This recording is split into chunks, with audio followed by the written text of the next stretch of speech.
Hello everyone, welcome to my YouTube channel English par excellence. आज हम पढ़ेंगे most important sonnet sonnet number 29 by William Shakespeare, जिसका दूसरा नाम है when in disgrace with fortune and men's eyes. First question on your screen, what is the speaker's emotional state at the beginning of the sonnet. Sonnet में first में तो जो writer है उसके इमोशनल क्या है। तो फर्स्ट लाइन है सोनेट की, when in disgrace with fortune and men's eyes. यहाँ कह रहा है लेखक, जब मैं इन ग्रेस विथ फॉर्च्यून में भाग्य के साथ निराश होता हूँ, एंड मेंस आइज, और मैं क्या होता हूँ, और मनुष्य की दृष्टि में क्या हो जाता हूँ, अपमानित हो जाता हूँ। जब मैं अकेला भाग्य के साथ निराश हो जाता हूँ, जब मैं निराश हो जाता हूँ भाग्य के साथ, और मैं मनुष्य की नज़रों में क्या हो जाता हूँ, अपमानित हो जाता हूँ। तो इसका इसका मीनिंग क्या है इसका, तो क्या कर रहा है यहाँ, तो इसका होगा option number C. Option number C इसका करेक्ट आंसर हो जाएगा। Option number C is correct answer. Next question, important one है, ध्यान रखेंगे। आगे कह रहा है, what does the speaker do in his bootless cries. Bootless cries line, I all alone beep, I all alone beep my outcast state and trouble deep heaven with my bootless cries. तो इसका line का मतलब पूछ रहा है, इसका line का मतलब क्या है इतना। यह कह रहा है, सेकंड लाइन है, कह रहा है कि वो क्या कर रहा है, वो बिलाप करता है। क्या करता है, अकेले बैठ के क्या करता है, बिलाप करता है। उसे दुनिया से निकाल दिया गया है, उसे बाहर फेंक दिया गया है। And trouble with deep heaven, और उसके जो स्वर्ग है उसने भी सुनना क्या कर दिया, बंद कर दिया है। जो स्वर्ग है उसने भी बिलाप करना क्या कर दिया है, बंद कर दिया है। वो भी क्या हो गया, डीप हो गया है, बहरा हो गया है। विद माई बूटलेस क्राइज, मेरे मुझसे क्या हो गया है, मुझसे भी हेवन क्या हो गया है, मैं बार बार चिल्लाते रहता हूँ, अपनी परेशानी सुनाता रहता हूँ भगवान को, उस वजह से वो क्या हो गया, बहरा हो गया है। तो इसमें क्या मतलब है, इसका हो जाएगा option number B. Option number B is correct answer. B, call out to heaven in vain. Option number B is correct. Important sonnet है ये। नेक्स्ट क्वेश्चन क्या है, what does bootless most likely mean in the contest of the poem. Bootless की contest में इसका meaning क्या होगा, बूटलेस। तो इसका मतलब है कि राइटर कह रहा है कि मुझे, मेरे पास क्या है, मैं बार बार अपनी परेशानी सुनाते रहता हूँ भगवान को, और हेवन भी क्या हो गया, बहरा हो चुका है। अब देखो इसमें आता है डीप हेवन, लास्ट पिछले क्वेश्चन था deep heaven. Deep heaven, heaven क्या है, नॉन लिविंग चीज है, तो इसको पर्सोनिफाई किया जा रहा है। तो इसमें अलंकार कौन सा है, फिगर ऑफ स्पीच कौन सा है, पर्सोनिफिकेशन। कौन सा हो जाएगा, पर्सोनिफिकेशन। कौन सा हो जाएगा, पर्सोनिफिकेशन। ध्यान रखना, ठीक है। तो और एक इसमें दिया है माई आउटकास्ट स्टेट, माई आउटकास्ट स्टेट। इसमें कौन सा फिगर ऑफ स्पीच होगा, इसमें होगा मेटाफर। क्या हो जाएगा, मेटाफर होगा। क्या होगा, मेटाफर हो जाएगा। ध्यान रखना, कौन सा हो जाएगा, मेटाफर। ध्यान रखना। नेक्स्ट क्वेश्चन, हम जो क्वेश्चन पढ़ रहे थे वो कौन सा था, क्वेश्चन नंबर 3। तो इसका करेक्ट आंसर होगा बूटलेस। बूटलेस इसका हो जाएगा विदाउट रिवार्ड और result. Option number B correct answer. Next question, the speaker says he wishes to be like whom. Line दी गई है, लाइन है, wishing me like to own more rich in hope. इसका मतलब है कि the speaker says he wishes to be like whom, कह रहा है कि wishing me like to one more rich in hope. तो इसका मतलब है कि क्या कहना चाह रहा है लेखक, लेखक कहना चाह रहा है, स्पीकर कामना करता है कि मैं भी उस व्यक्ति के तरह, उस धनी व्यक्ति के समान हो जाऊं, उस धनी व्यक्ति के समान हो जाऊं। क्या हो जाऊं। तो क्या कर रहा है, ऑप्शन नंबर सी कर रहा है कि वन विद मोर होप, एक और क्या कर रहा है, आशा कर रहा है। वो धनी होना चाहता है, समृद्ध होना चाहता है, ठीक है। Next question, which of the following does the speaker envy. तो इस लाइन कह रहा है, लाइन में जो कह रहा है, featured like him, featured like him with friends, featured like him with friends possessed. इस लाइन का मतलब है कि उसके सामने दिखावटी जो चीजें हैं, जो दिखावटी चीजें हैं,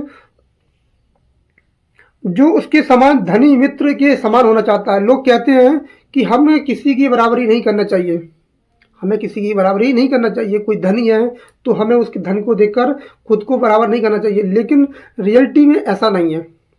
फिर भी हम क्या करते हैं, दूसरों को देख के हम बराबरी करते हैं। यही स्पीकर कह रहा है।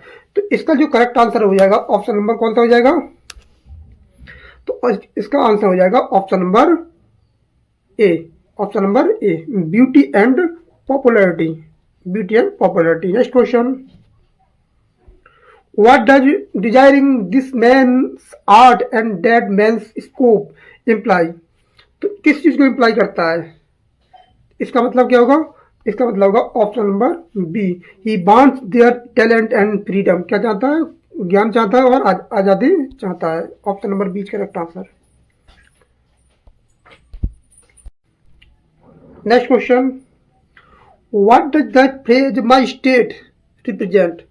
जो माई स्टेट है यहाँ किस चीज को रिप्रेजेंट कर रहा है, माई स्टेट। लाइन है, इंपोर्टेंट लाइन है, ध्यान रखेंगे। Yet in the thoughts myself almost despising happily I think on thee and then my state and my state. इसका मतलब है कह रहा है येट फिर भी दीज थॉट, जो मेरे विचार है, माई सेल्फ ऑलमोस्ट डिस्पाइजिंग, ये मेरे विचार है फिर भी लगभग मैं अपने आप को तुच्छ समझता हूँ। हैप्पली आई थिंक वन दी, मैं क्या कहता हूँ, अपने आप को तुच्छ समझता हूँ। शायद मैं तुम्हारे बारे में सोचता हूँ, मैं तुम्हारे बारे में सोचता हूँ। आई थिंक ऑन ती, मैं तुम्हारे बारे में सोचता हूँ। एंड देन माई स्टेट, और तुम्हारी स्थिति के बारे में सोचता हूँ। तो ये कह रहा है कि किसके बारे में बता रहा है, हिज इमोशनल कंडीशन, अपने जो कंडीशन है उसके बारे में विचार कर रहा है। Option number B correct answer. Next question, what change the speaker's mood in the sonnet, sonnet haply I think on thee. तो क्या कहता है, थॉट्स ऑफ लव्ड वन। तो ऑप्शन नंबर क्या हो जाएगा, सी हो जाएगा। क्या हो जाएगा, option number C, thoughts of loved one. Option number C correct answer. Next question, what is the meaning of the word haply. Haply का मतलब क्या है, तो हैप्पली का मतलब है बाई चांस, अचानक से मेरा मन बदल जाए। Next question, how does the speaker describe his unlifted state after thinking of the beloved. तो लाइन दी गई है, like to the lark at break of day arising from sullen earth sings hymns at heaven's gate. तो ये कह रहा है कि like the lark at the break of the day arising, मेरी उस लार्क की पक्षी की तरह मेरी क्या हो गई है, दशा हो गई है। फ्रॉम सलन अर्थ, जो पीछे छोड़ देती है, sings hymns at the heaven's gate, जो गीत गाती रहती है, भजन गाती रहती है, और क्या करती है, स्वर्ग के द्वार पर क्या करती है, भजन गाती रहती है। तो इसमें क्या कह रहा है, ये हो जाएगा ऑप्शन नंबर सी। क्या हो जाएगा, option number C. Next question, why does the lark symbolise in the sonnet. तो किसको सिंबलाइज करती है, तो किसको सिंबलाइज करती है लार्क, लार्क। तो यहाँ लार्क जो करती है वो किसको करती है, तो इसका आंसर हो जाएगा option number B, rise from sorrow to joy, sorrow to joy. Next question, what poetic device is used sings hymns at heaven's gate. तो इसमें कौन सा फिगर ऑफ स्पीच है, तो इसमें कौन सा हो जाएगा, मेटाफर। क्या हो जाएगा, metaphor. Next question, what effect does the thought of the beloved have on the speaker. What effect does the thought of beloved have on the speaker. तो इसका करेक्ट आंसर क्या हो जाएगा, तो इसका हो जाएगा कि फॉर ताई स्यूट लव रिमेम्बर्ड, तुम्हारा मधुर यादें हैं, सच्चे वेल्थ जो कि मुझे धनी बना देती हैं। Bring that then I scorn to change my state with Kings,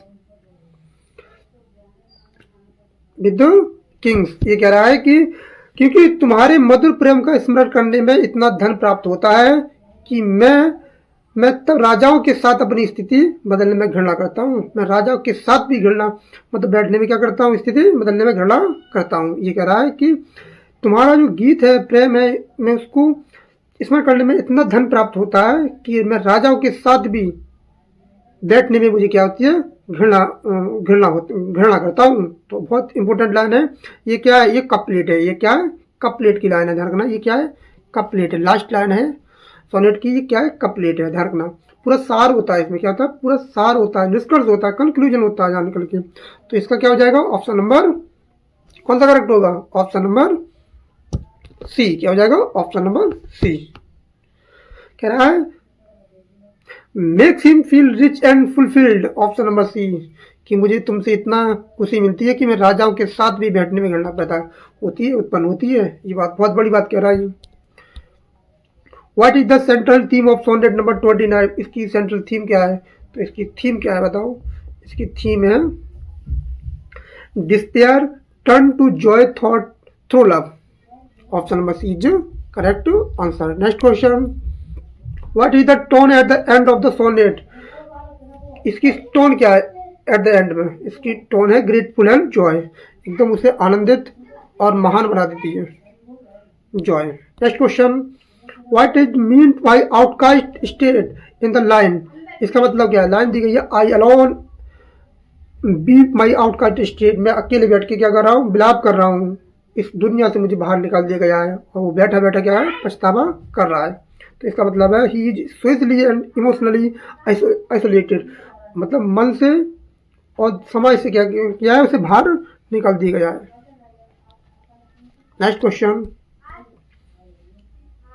the speaker contrast his despair with what uplifting image, uplifting image, इसमें क्या कह रहा है, like to the lark at break of days arising from sullen earth. तो इसका क्या मतलब है, इसका मतलब है कि lark flying into the sky, option number C is correct answer. इसका मतलब है lark flying into the sky. What literary device is use travel deep haven, तो इसमें क्या होगा, ये इसमें होगा पर्सोनिफिकेशन, मैं पहले बता चुका हूँ इसमें कौन सा होगा, personification. Next question, what is the significance of thy sweet love remembered such wealth brings, तो इसका क्या मतलब होगा, thy sweet love remembered such wealth brings, इसका मतलब है कि कह रहा है कि it means remembering love gives him spiritual richness and joy, क्या देता है वो, रिमेंबरिंग लव देता है, गिफ्ट देता है, स्पिरिचुअल रिचनेस एंड जॉय, आनंद देता है मुझे। Next question, what is the rhyme scheme of the sonnet 29, तो राइम स्कीम क्या है, A B C D E F G G, क्या हो जाएगी, ऑप्शन नंबर ए, क्या हो जाएगा, ऑप्शन नंबर ए। तो जी जी है ये क्या है, कॉपलेट है, ठीक है, ध्यान रखना। नेक्स्ट क्वेश्चन, और आज के लिए इतना ही। हमारे चैनल को सब्सक्राइब करें, लाइक करें, कमेंट करें, कमेंट में बताएं कि किस टॉपिक पर वीडियो बनाई जाए, किस टॉपिक पर वीडियो बनाई जाए। इस सोनेट का जो निष्कर्ष है वो कह रहा है कि वो जो राइटर है, हमारा स्पीकर है, वो क्या है, अपने भाग्य को लेके क्या है, परेशान है, और अकेले क्या है, बैठा हुआ है, विलाप कर रहा है, सोच रहा है इन बाहरी दुनिया के बारे में, ठीक है, इसके बारे में इसकी थीम ली गई है। और आज के लिए इतना ही, थैंक यू।